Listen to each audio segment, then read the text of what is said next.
तो अब जरा ये बच्चों, हम लोग थे एटीपी कंटेंट पे। ठीक है, एटीपी का कंटेंट जो है, जरा आप सुनना।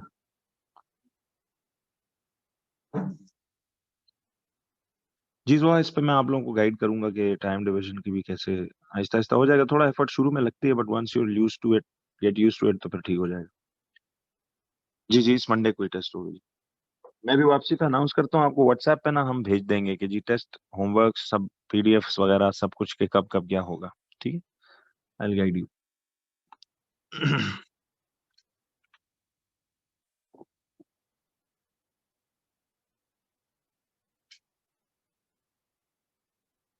अच्छा, एटीपी कंटेंट पे हम लोग थे बच्चों एक एफएक्यू पे। रिमेम्बर लास्ट टाइम हम किस सवाल पे थे? लास्ट टाइम हमारा सवाल था वो वायर वाला ना। क्यों जी? उसको मैंने सिर्फ अभी लिखवाना था, आपको समझा तो दिया था ना? क्या ख्याल है? हाँ जी। तो वही क्वेश्चन आप लोगों ने नोट्स में लिखा होगा। सी, मैं पहले आपको जरा एक दफा क्विक सा रिकॉल उसका दे दूं कि ये एक मीटर रूल हमने उसमें बनाया था। See, this was a metre rule and हमें कहा जा रहा है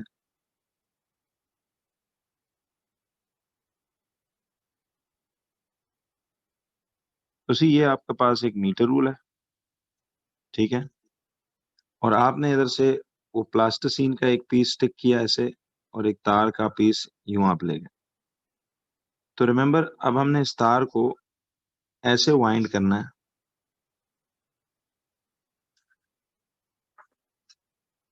इस तार को ऐसे वाइंड करना है।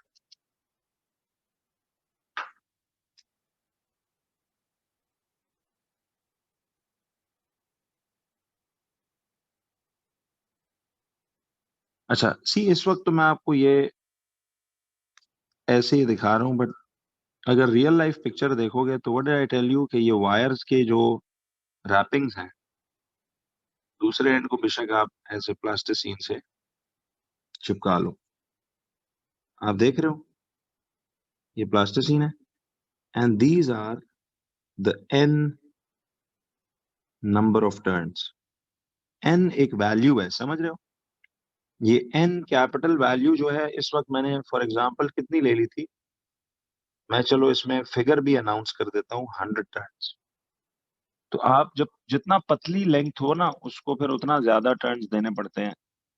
तो आप इवन अपने बालों की थिकनेस चाहिए तो you can take one of the longest hair और उसको आप ऐसे रैप कर दें रूलर के गिर्द, और उसकी टर्न्स गिन लें। ठीक है, तो ये मैंने समझा तो दिया था बच्चों। Now let's get to the 6 marks का ये क्वेश्चन है, इसके आंसर पे। अच्छा, मैंने क्या कहा था? एन नंबर ऑफ टर्न्स लपेट दें। प्रिकॉशन ये थी कि टर्न्स, देखो ऐसे दूर दूर ना हो, टर्न्स ऐसे आपस में भी चिपके हुए हो, ऊपर ओवरलैप ना करें। ठीक है, तो एन नंबर ऑफ टर्न्स, ज्यादा से आप 100 टर्न्स दे दें। अच्छा, अब ये जो पहला टर्न है, इसके ऊपर जो रीडिंग है वो L1 है, और ये जो 100th टर्न होगा, इधर जो रीडिंग होगी वो L2 होगी। एन इधर उमायमा मीन्स ये एक अमाउंट है, यानी you should decide yourself के am I going to give 100 turns या am I going to give 200 turns on of this wire on on the metre rule.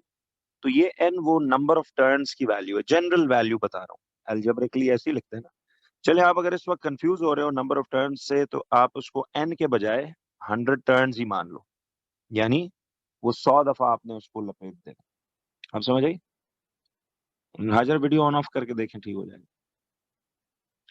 अच्छा, उसके बाद मैंने क्या बताया था कि जब आप L1 और L2 रिकॉर्ड कर लें, तो आप जब इस L1 को L2 में से माइनस करेंगे तो ये जो फासला निकलेगा, ये जो पूरा डिस्टेंस है, तो मुझे बताओ बच्चों कि ये जो फासला निकलेगा, यानी ये जो पूरा डिस्टेंस है, इसको हम डिवाइड बाय कितना करें कि तार की थिकनेस निकल आए? बोलो। डिवाइड बाय वो नंबर ऑफ टर्न्स जो थे, तो एक टर्न का यानी एक लेंथ ऑफ द वायर की थिकनेस निकलेगी ना। तो दूसरी प्रिकॉशन इसमें ये थी कि avoid parallel error while noting down the reading. तो आपने सबसे पहले तो देखो, इसमें एक जुमला बताना है कि set up the apparatus, set up the apparatus as shown. अब ये मैं उस दिन समझा चुका था बच्चों, मैं सिर्फ एक रिकॉल दे रहा था और जवाब लिखवाना बाकी था। तो मार्क स्कीम फ्रेजिंग जरा देखा करो। सेटअप दी apparatus शोन। अब apparatus बताना भी है कि जी टेक अ मीटर रूल। अब इसको चूंकि प्लेस नहीं करना टेबल टॉप पे, ये तो लपेटना है ना हाथ में पकड़ के, तो इसलिए मैं इसको ये नहीं कह रहा place a metre rule on the top of table. तो हम लिखेंगे take a metre rule and stick one and.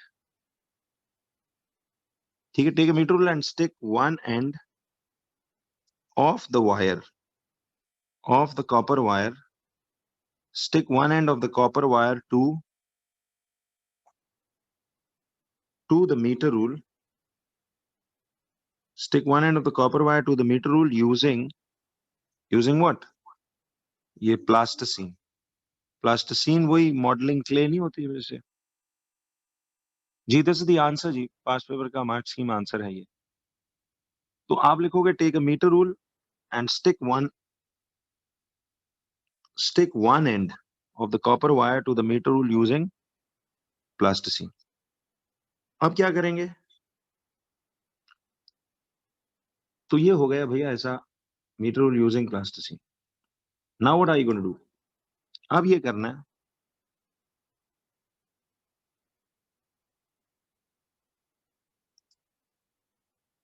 ये देखिए। तो set up the apparatus as shown, take a meter rule and stick one end of the copper wire to the meter rule using plasticine। अब क्या करेंगे? Wrap the, ये लफ्ज देख रहे हो? अब इस वर्ड का मार्क है, ये मार्क स्कीम सीखनी है आपने जी। रैप या वाइंड एक ही बात है। ठीक है, wrap the wire around the metre rule giving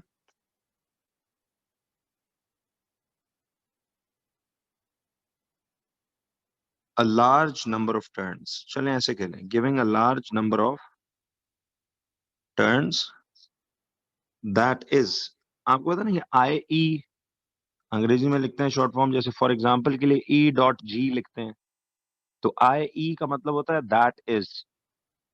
यानी give a large number of turns, that is कितने टर्न्स? चलें फॉर एग्जाम्पल हम कह लेते हैं जी 100 टर्न्स। तो अब आप ये एन भी बता सकते हो जी, ये भी ठीक है।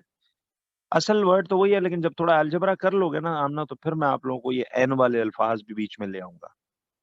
अभी अलजबरा किया नहीं तो चंद लोग कंफ्यूज हो रहे हैं। तो आपने क्या किया जी? Eg means example, example given. तो फॉर एग्जाम्पल 100 टर्न्स आपने ले ली, तो 100 दफा, यानी देखो ये एक टर्न, देन दो टर्न, तीन, चार, पांच, छह करते करते 100 दफा टर्न कर दो, 100 टर्न्स। ठीक है जी। तो आपने साथ अब ये लिखना है, प्रिकॉशंस बीच में भी लिख सकते हैं कि the turns must touch each other. ठीक है, touch touch each other and not overlap.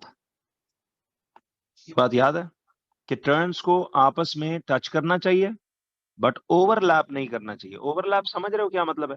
यानी ऐसा नहीं करना कि एक टर्न दिया तो दूसरा टर्न भी उसी धागे के ऊपर ही धागा चिपका दिया, ऐसे नहीं। टर्न साथ साथ होने चाहिए, एक दूसरे के ऊपर दोबारा रिपीट नहीं करना टर्न, समझ रहे हो ना? तो साथ साथ टच होने चाहिए बट एक दूसरे के ऊपर रिपीट नहीं होने चाहिए।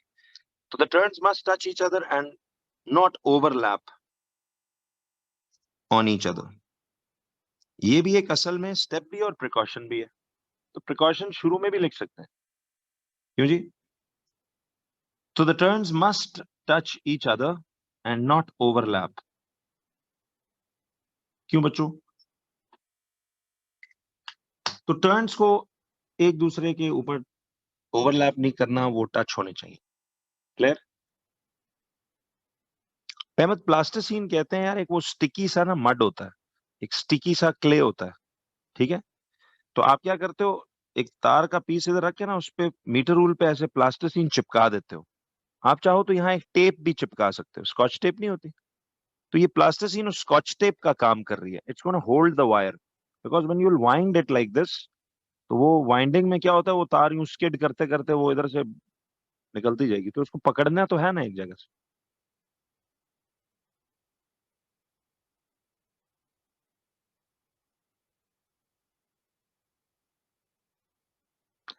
हाँ, स्पेस इशू तो खैर जगह बड़ी लिमिटेड होती है। फिलहाल नोट्स में पॉइंट्स फॉर्म में लिखें, एग्जाम में इसी को देखो, अब इस जुमले के आगे ये जुमला जोड़ देना, फिर ये जुमला जोड़ देना। ये नोट्स में इसलिए पॉइंट वाइज लिखवाया जाता है, तो वो उसमें होगा नहीं। इसमें देखिए ना लाइला, हम लोग ये जो प्लास्टिसीन लगा रहे हैं काफी दूर है, पहली वाइंडिंग इधर लग रही है, ठीक है, और तो इसलिए ब्लॉक नहीं करेगा वो। अच्छा बच्चों, अब यहाँ तक आपने जब कर लिया, should I turn the page, जी आगे जाऊं? अच्छा चलिए, तो ये आप जरा कॉपी करें जल्दी से। तो ये स्टैंडर्ड आंसर ही है, ठीक है, इस तरह आपकी भी जैसे मैं प्रैक्टिस करके समझ आ गई, आपको भी आ जाएगी।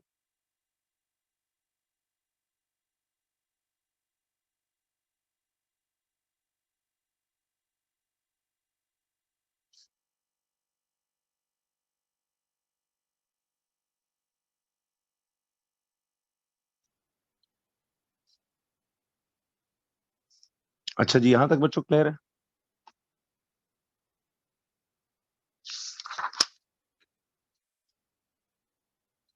अच्छा, अगला पॉइंट क्या होगा? अब जब आपने देखो ये 100 do not overlap each other कर दिया, फिर उसके बाद अगला क्या था कि record the readings labelled L1 and L2, ठीक है जी। एटीपी जी, आपका फिजिक्स एटीपी जीसीई में 30 मार्क्स का होता है, आईजी में 40 मार्क्स का होता है, तो उसी के हिसाब से घंटे का टाइम होता है, 1 आवर का टाइम। तो 1 मार्क पर मिनट वाली पेज पे चलोगे बहुत इजीली हो जाएगा। इसमें तो ATPs are the easiest of all chapters. आप देखिएगा, मैं आपको कराऊंगा ऐसे अंदाज में ना। हम ना आप प्लास्टिसीन इसलिए यूज कर रहे थे कि उसमें क्वेश्चन में गिवन था, आप क्वेश्चन पढ़ो ना जो लिखवाया था, कि उसमें सवाल के अंदर प्लास्टिसीन दी हुई थी, अगर ना देता फिर हम टेप का भी काम कर सकते थे, ठीक है।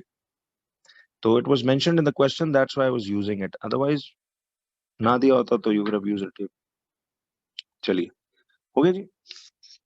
जी, क्वेश्चन में टेप भी हो सकता है, अगर टेप दे देते तो और अच्छी बात है, टेप करें। तो अब जरा देखिए, यहां तक आपने जब इसको किया, तो आते हैं जी नेक्स्ट कहानी पे, कि अब आप उसमें बोलोगे कि the readings record the readings labelled L1 and L2। Overlap का मतलब होता है कि एक वाइंडिंग दे के ना दूसरी वाइंडिंग दोबारा उसी पहली वाइंडिंग पे नहीं डाल देनी। समझ आइए, मैं उसको साथ रखना है थोड़ा। यानी देखें ना, अगर ये उंगलियां मेरी टर्न्स हैं, इस तरह वाइंडिंग्स हैं, तो यू सी वॉचिंग, ये वाइंडिंग और ये वाइंडिंग टच तो कर रही है, लेकिन ऐसे नहीं होना चाहिए कि ये पिछली वाइंडिंग इसके ऊपर दोबारा आ जाए ऐसे करके। सी, पहली वाइंडिंग और दूसरी वाइंडिंग ऊपर नहीं आनी चाहिए, it should touch one another ऐसे साइड बाय साइड, यूं करके।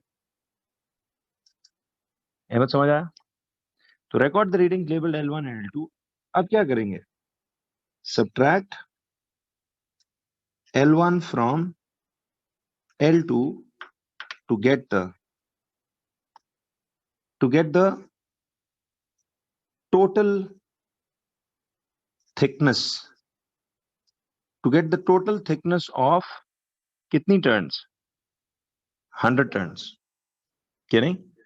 तो ये तो L2 माइनस L1 करने से 100 टर्न्स की थिकनेस आएगी। अब क्या करेंगे? तो subtract L1 from L2 to get the total thickness of the 100 turns. ये नहीं, प्रीवियस पॉइंट।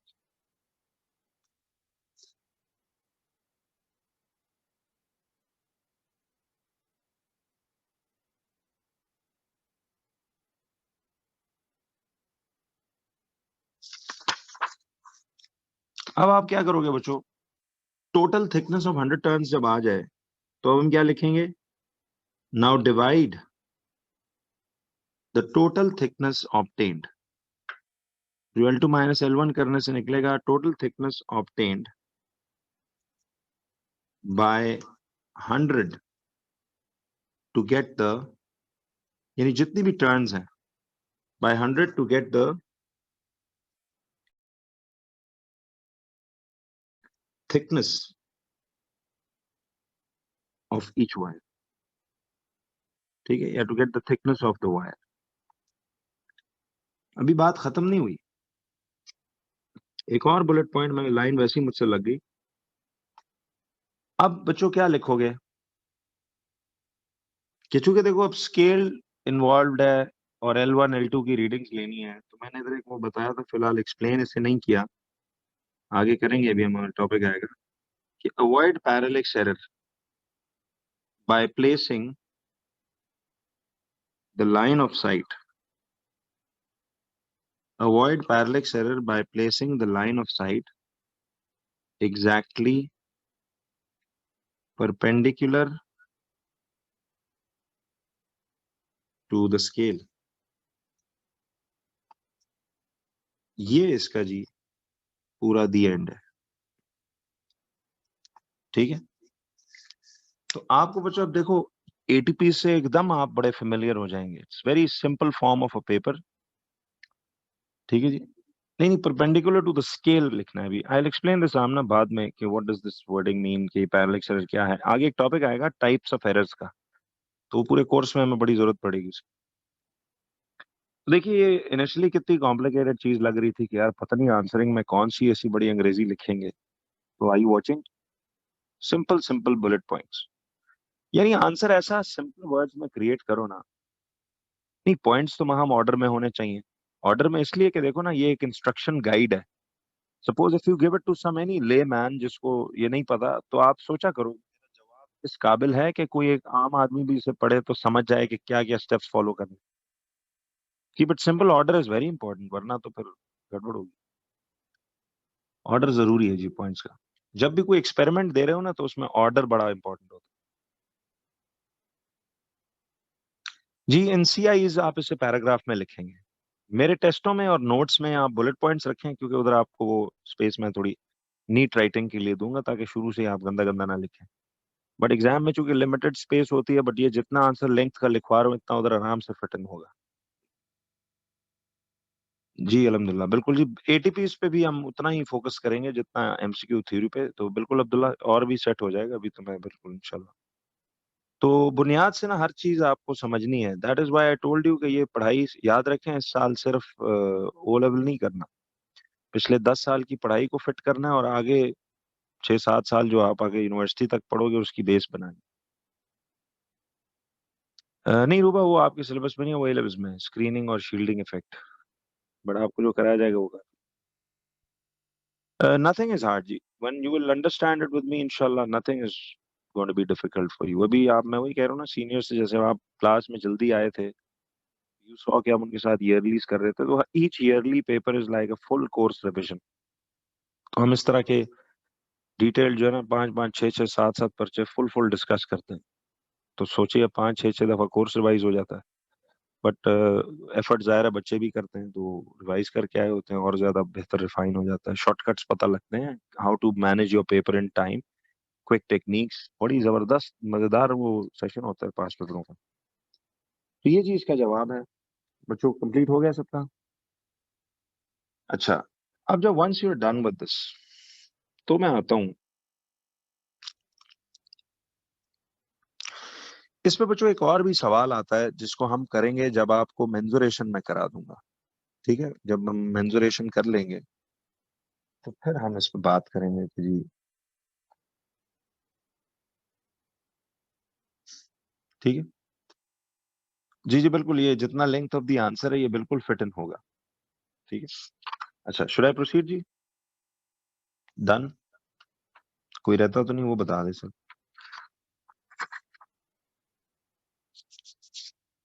अच्छा, अब हमारा टॉपिक था बच्चों, see we were on the topic of इसी चैप्टर में, instruments for measuring length.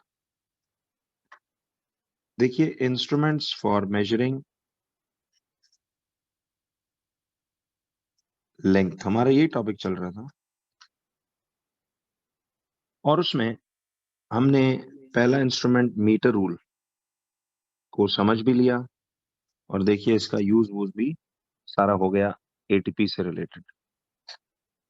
Gate it? जी, प्रीवियस आंसर्स में प्रिकॉशंस वही थी उमामा, एक तो अवॉइड पैरेलक्स एरर वाली, ठीक है, एक प्रिकॉशन तो ये आ गई, ठीक है, अवॉइड पैरेलक्स एरर वाली, और एक ये वाली कि the turns must touch each other and not overlap each other, तो ये एक प्रिकॉशन तो इसी तरह की, समझ रहे हो?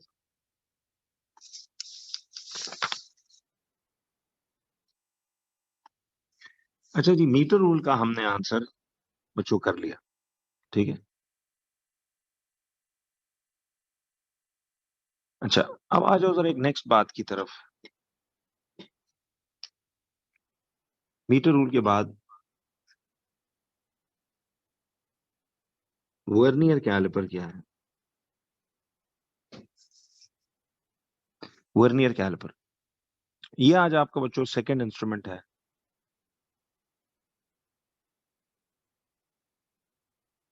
जी, जी, जितनी प्रिकॉशंस हो आप लिख सकते हैं, बिल्कुल सही है। ठीक है। ज़रा बच्चों अब आप सबके लिए ना सुनो, जीसीई, आईजीसीएसई सारे आपने इस चीज़ को पढ़ना है, ठीक है?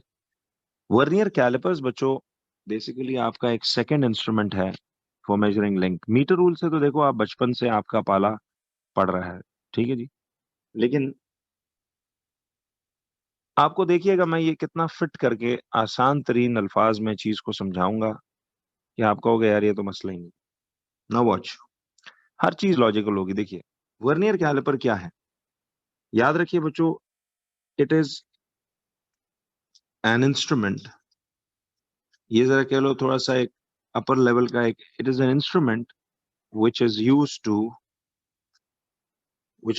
To major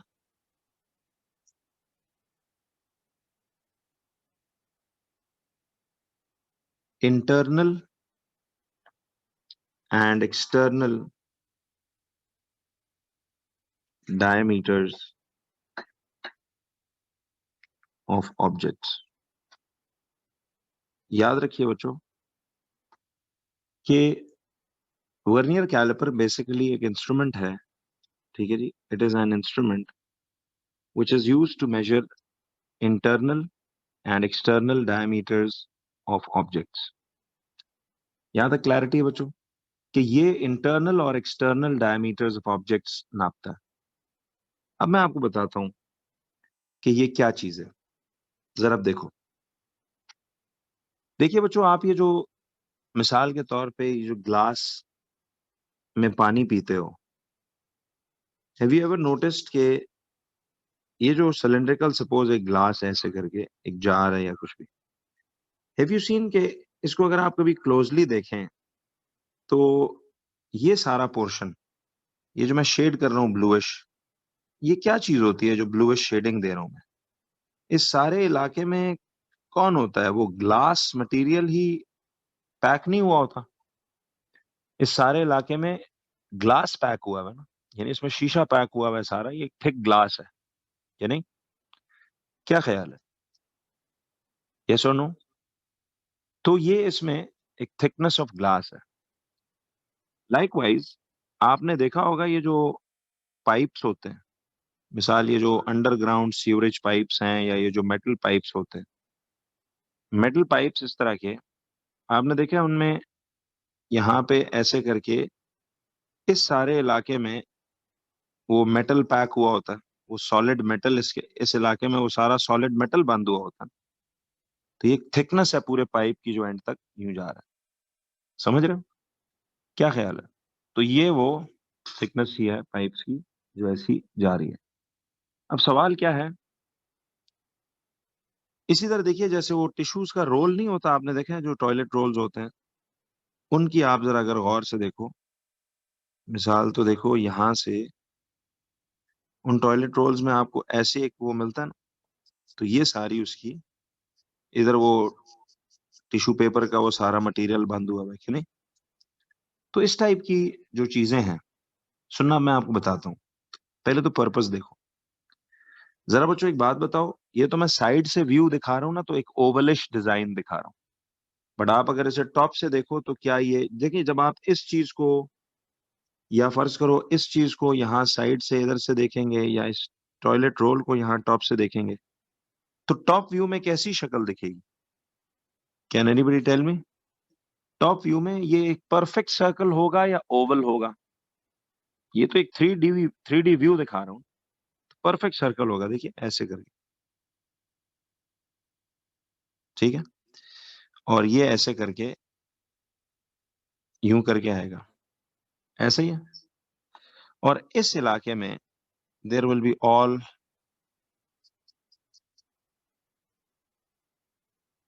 circles. क्वेश्चन ये था, मुझे बताइए कि हमारे पास यहां से ये जो इलाका आ रहा है, कैन एनीबडी टेल मी कि ये जो इनर सर्कल है, इसका ये जो लंबाई है, इसे क्या बोलेंगे? बोलो बच्चों, इसे क्या बोलेंगे? डायमीटर बोलेंगे। बट ये कौन सा डायमीटर है? इंटरनल डायमीटर है या एक्सटर्नल?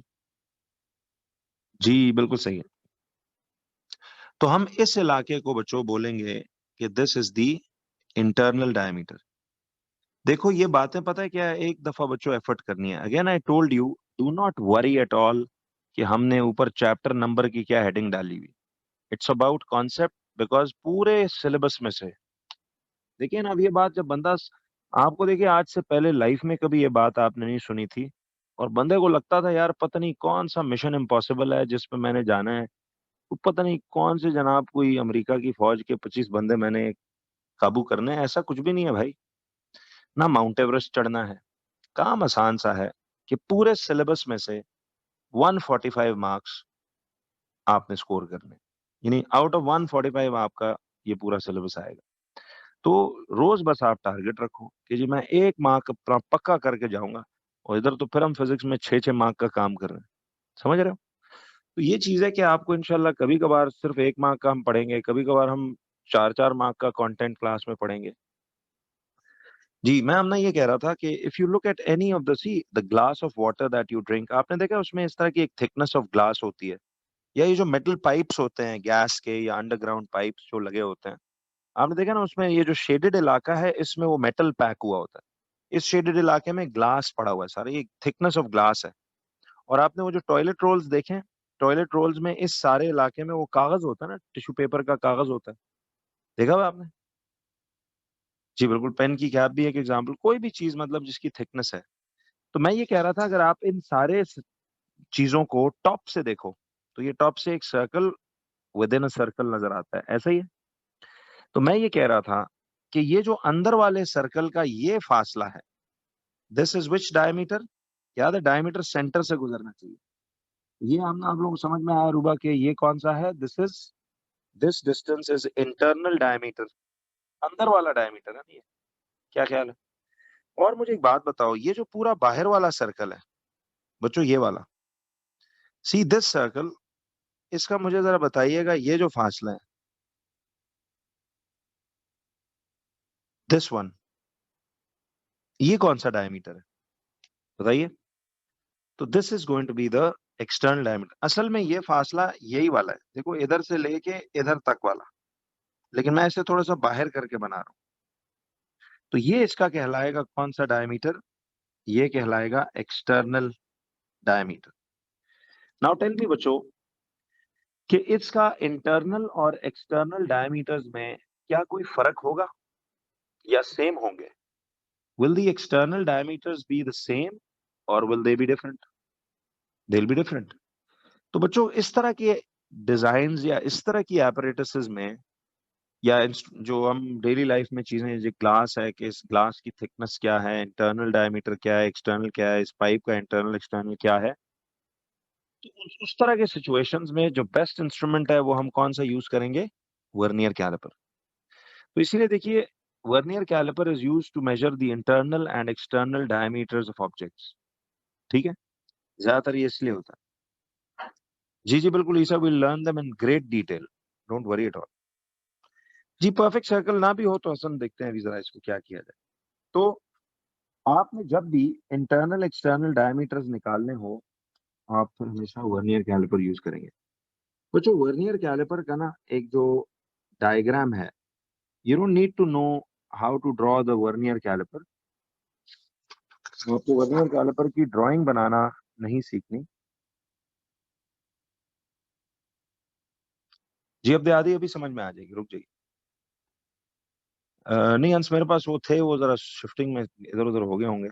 I'll- अभी जरा प्रॉपर लैब बनेगी तो उसमें तो आप इंशाल्लाह बहुत सारे होंगे, तो उस पर भी आपको करके दिखा देंगे। अब देखिए डायग्राम ऑफ वर्नियर कैलिपर क्या है। मैं आपको इसको पहले सिखा दूं ना ड्राइंग से, फिर आपको मैं शो लाइव भी दिखा दूंगा क्लास में वर्नियर कैलिपर। जी ये ड्राइंग बना लो।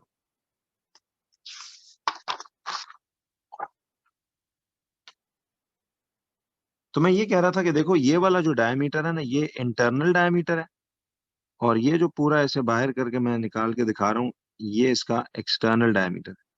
ठीक है, तो this is internal diameter and this is external. क्यों जी?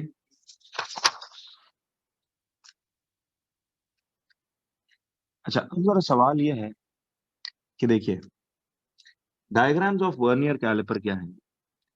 बच्चों वर्नियर कैलिपर ना एक अच्छा मैं थोड़ा सा जरा इसका एक ऐसा डिजाइन आपको बना के दिखाऊंगा।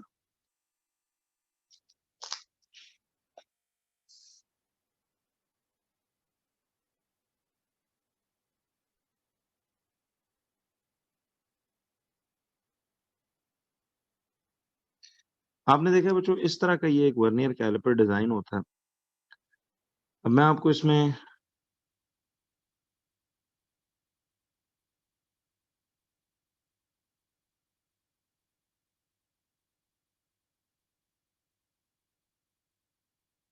ऐसे, और ये 0 1 2 3 4 5 1 2 3 4 5, तो आपको ना वो ऐसे,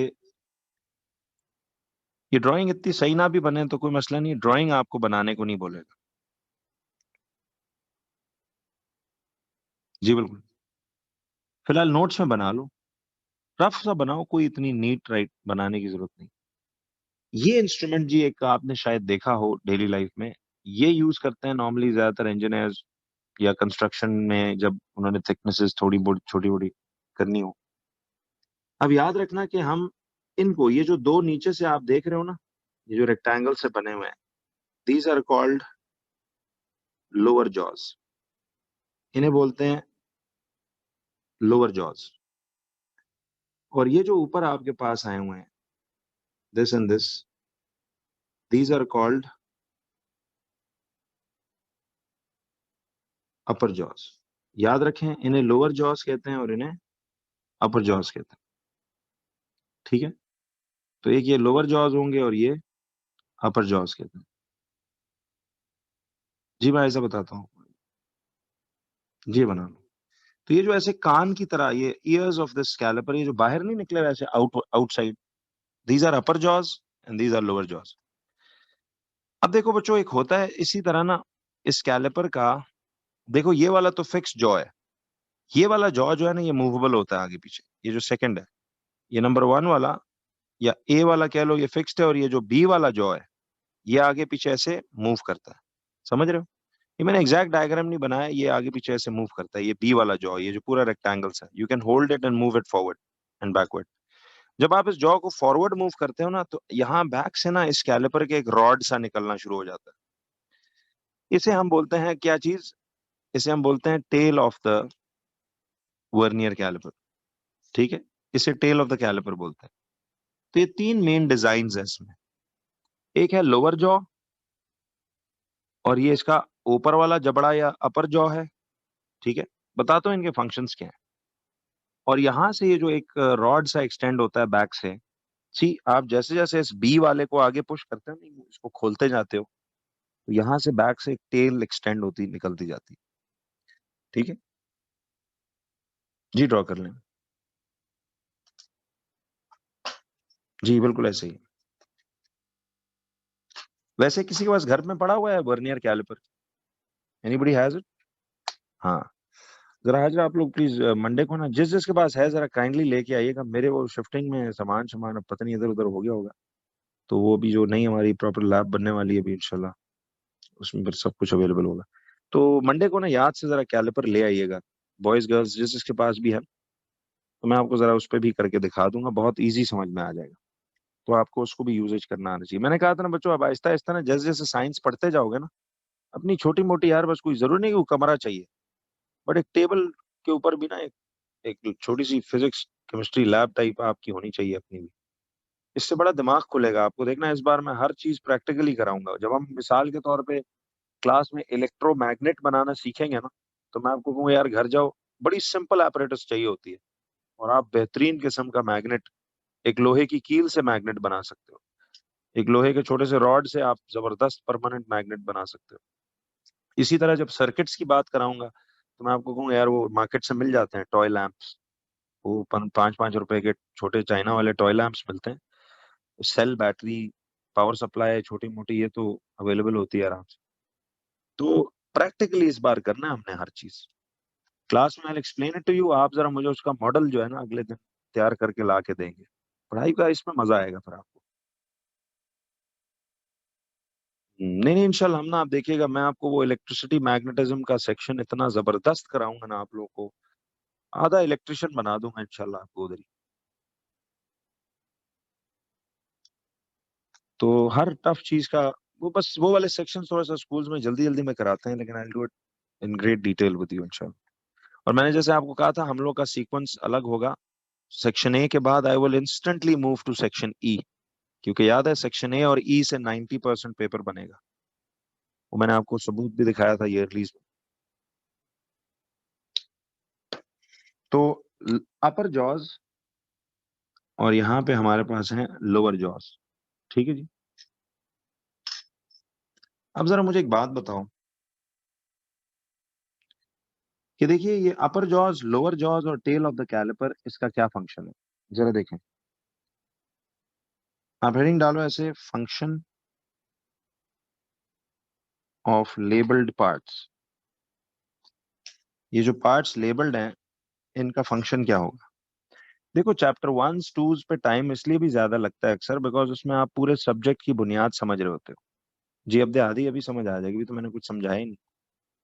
पहले जरा आपको लिखवा रहा हूँ, फिर I explain it to you in detail class में ना। जरा मंडे को जब इंशाल्लाह आप में से कोई एक आध, हर बच्चा जिसके पास कैलिपर है और माइक्रोमीटर है दोनों ले आइएगा। ठीक है। काइंडली याद से वर्नियर कैलिपर और माइक्रोमीटर जिस जिसके पास घर में पड़ा हुआ है वो ले आइएगा। मैं जरा आपको फिर करके दिखा दूंगा उसमें भी। अच्छा पहले अभी सिर्फ मैं लिखवा रहा हूँ, अब देहादी परेशान नहीं होना, समझाऊंगा। पहले सिर्फ लिखवा रहा हूँ कि देखिए लोअर जॉज जो है,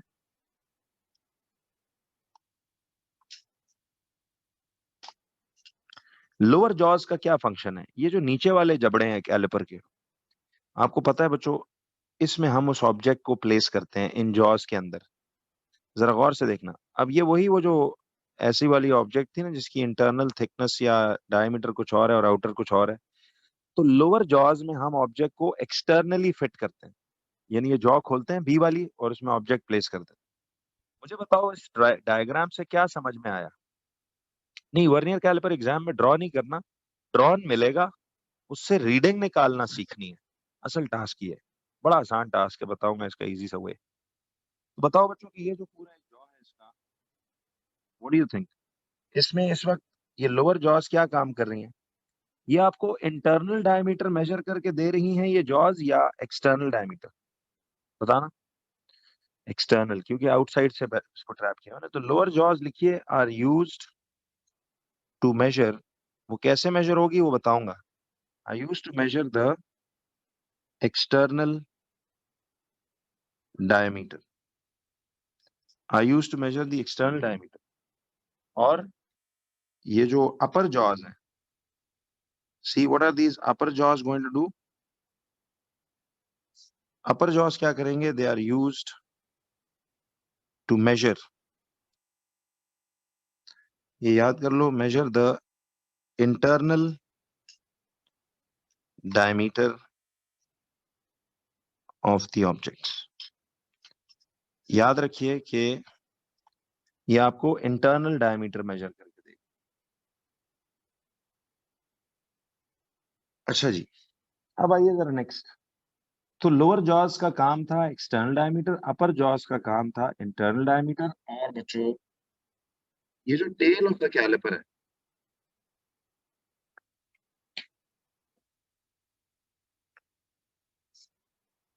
टेल ऑफ द कैलिपर है,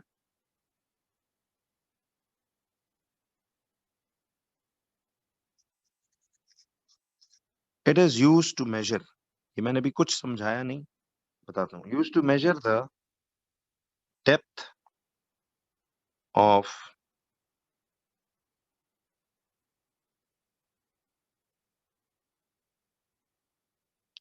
एन ऑब्जेक्ट।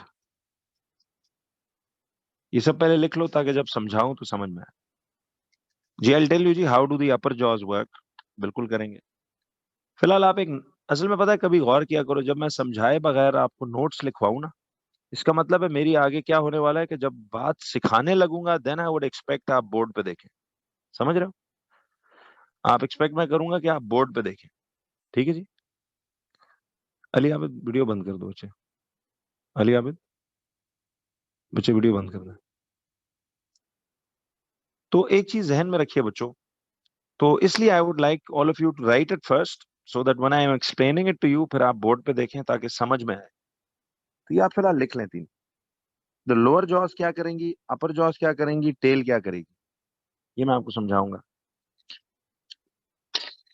अब आ जाओ जरा इसमें ना, एक छोटी सी बात है, पहले यहां तक लिख लोगे उसके बाद फिर जब मैं समझाऊंगा तो आपको बेहतरीन समझ आएगा। Types of scales on a vernier calliper. फिर ये सारा कुछ इकट्ठा करके मैं आपको बड़ा डिटेल में समझाने वाला हूँ। अच्छा फुल पेज नहीं हो रहा शो, ये नहीं।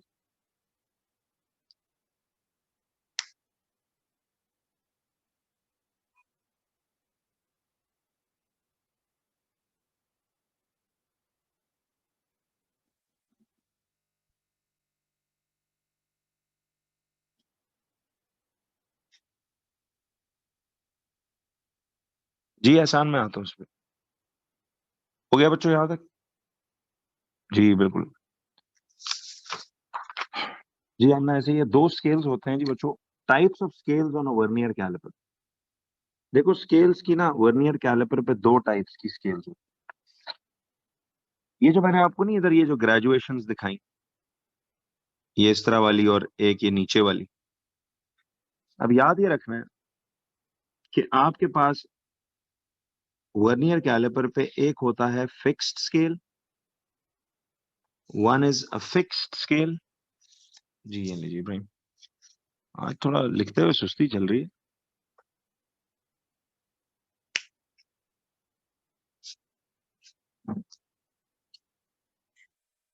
हाँ जी हो गया।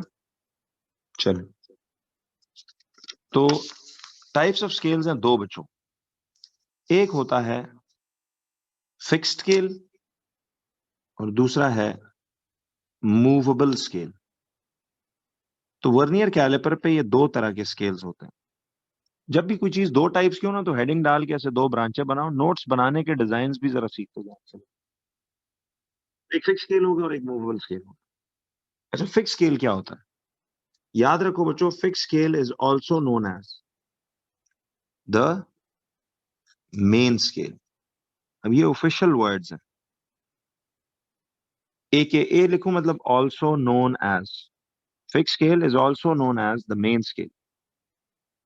और movable scale is also known as कौन सा वाला स्केल? Vernier scale. ठीक है, इसे क्या बोलेंगे? Vernier scale. तो दीज आर ऑफिशियल नेम्स। तो the fix scale will be main scale. अब देखो, ये मेन स्केल को हम एम डॉट एस लिखते हैं और वर्नियर स्केल को हम वी डॉट एस लिखते हैं। मेन स्केल फिक्स स्केल है, वो वहीं रहता है। वर्नियर स्केल मूवेबल है। एक छोटा सा बड़ा अहम नोट आप लोगों ने वर्नियर स्केल के साथ लिखना है, फिर मैं आपको बड़ा क्लियरली ये सब कुछ समझाऊंगा। नोट ये है बच्चों, इधर देखो। देखो अब ये जो वर्नियर कैलिपर के ऊपर स्केल्स लगे हुए हैं ऐसे, ये तो मूव नहीं करते, अपनी जगह पे ही रहते हैं, तो ये कौन सा स्केल कहलाएगा? This is going to be the fixed वाला स्केल, यानी द मेन स्केल। क्या नहीं? और बच्चों निशानी ये है, सुनना, एक स्केल और होता है जिसमें एग्जैक्ट ये कितने निशान होते हैं। याद रखिए, एक और स्केल होता है जिसपे हमेशा कितने डिजाइन, कितने स्केल्स या वो लगे होंगे? ऑलवेज 10।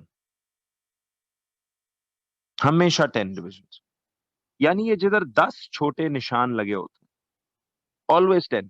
मेन स्केल पे तो बहुत से लगे होंगे, बट ये जो स्केल जिसपे 10 डिविजन है, हमेशा याद रखो बच्चों, वो स्केल जिसपे 10 डिविजन हैं वो आपका वर्नियर स्केल होता है। तो नोट ये लिखिए कि ऑलवेज द स्केल ऑन विच, ये सब पहले लिखवा रहा हूं, फिर इतना जबरदस्त समझ आएगा कि आपकी सोच। Always the scale on which there are 10 divisions. Always the scale on which there are 10 divisions should be considered what? Should be considered the Vernier scale. अब याद रखिए बच्चों कि वो स्केल जिस पे 10 निशानात हैं उसको होना चाहिए कौन सा स्केल? Vernier scale. तो जब वर्नियर स्केल पहचान लोगे तो दूसरा वाला जो ऑल्टरनेट स्केल होगा वो ऑब्वियसली कौन होगा? Main scale. नहीं, एग्जाम्स में तो फुल वर्ड्स लिखे, यहाँ तो चलो नोट्स में हम ब्रीफ वर्ड्स लिखते हैं।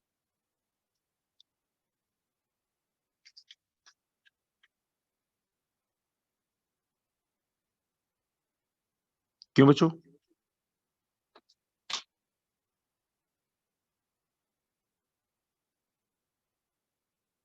हाँ जी। तो ये बात याद रहेगी कि वर्नियर स्केल पे there will always be 10 divisions, always. जी, अब देखो, अगर एक मिनट, अब आप टॉप या बॉटम को ना देखें, आप ये देखें कि अगर 10 डिविजन्स वाला स्केल जिस पे 10 डिविजन्स हुआ करेंगी वो हमेशा वर्नियर स्केल है। ठीक है, ठीक है जी, ये वर्नियर स्केल है। और दूसरा वाला हमेशा 10 डिविजन्स के अलावा वाला जो स्केल है वो मेन स्केल होगा। क्यों बच्चों? बस ये थोड़ी देर करता हूँ सर। तो अब आप आ जाओ जरा एक सेकंड, मैं आपको अब इसमें एक फॉर्मूला बताना चाहता हूं कि हाउ टू, बल्कि एक सेकंड, फॉर्मूला फॉर फाइंडिंग, ये बातें सारी लिख लो, फिर मैं आपको बड़ी तफसील से with a lot of examples समझाऊंगा। ठीक है, formula for finding the diameter of objects.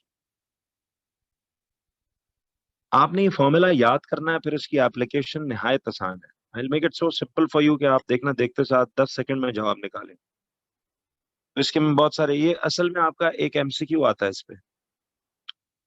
जी बिल्कुल सही है। आपको याद होगा कि डायमीटर की रीडिंग के लिए, यानी अगर आपने डायमीटर की रीडिंग लेनी है तो उसका फॉर्मूला होता है main scale plus bracket vernier scale, sorry vernier scale multiplied by least count. अब ये नई मखलूक क्या आ गई? Least count. इसको समझेंगे। जी जी, सब समझाऊंगा, अभी सिर्फ फिलहाल लिखवा रहा हूँ। I repeat again and again कि मैंने अभी कुछ भी नहीं समझाया। I am just making you write down notes पहले, बिकॉज ये जो इस टाइप का काम होता है ना, इसको पहले लिख लो ताकि फिर टेक लगा के आप सिर्फ बोर्ड पे मंडे को समझेंगे कि मैं ये क्या कर रहा हूँ। ठीक है जी, जी जी।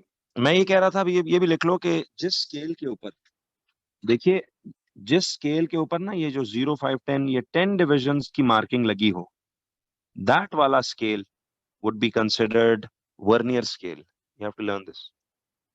जी, अब वो बताऊंगा आपको कि डायमीटर एक्सटर्नल निकलेगा या इंटरनल, रूबा इस पे बात होगी। याद से बच्चों, मंडे को ना वर्नियर कैलिपर और माइक्रोमीटर जिस जिसके पास भी है वो ले आइएगा। तो diameter reading is main scale plus bracket vernier scale into least count.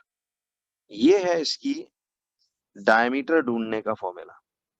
अच्छा, if you want to write it down in brief words, बजाय हर बार पूरा पूरा वर्ड लिखने के, डायमीटर रीडिंग के लिए अब मेन स्केल को हम लिखते हैं m.s, ऐसे ही है।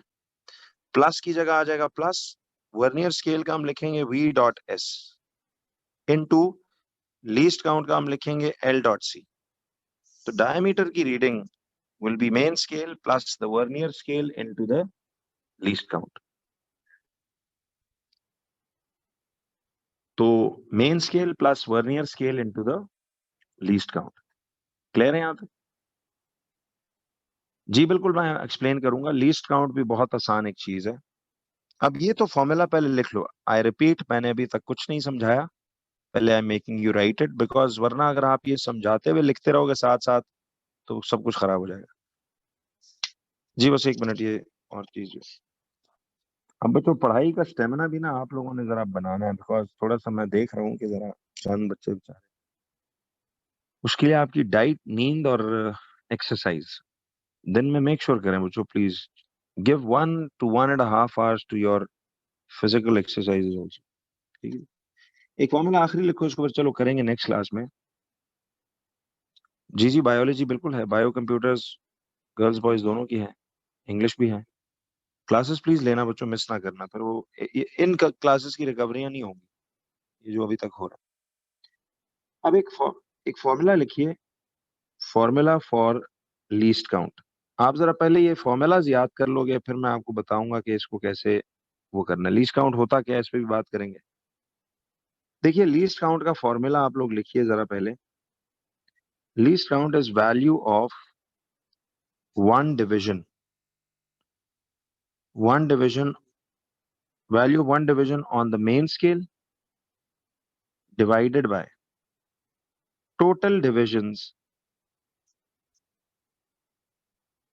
on the Vernier scale।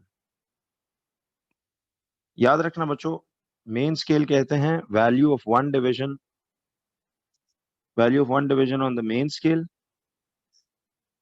Divided by total divisions on the vernier scale. ठीक है जी, तो ये आपके पास ऐसे करके आएंगे, ये नहीं जी।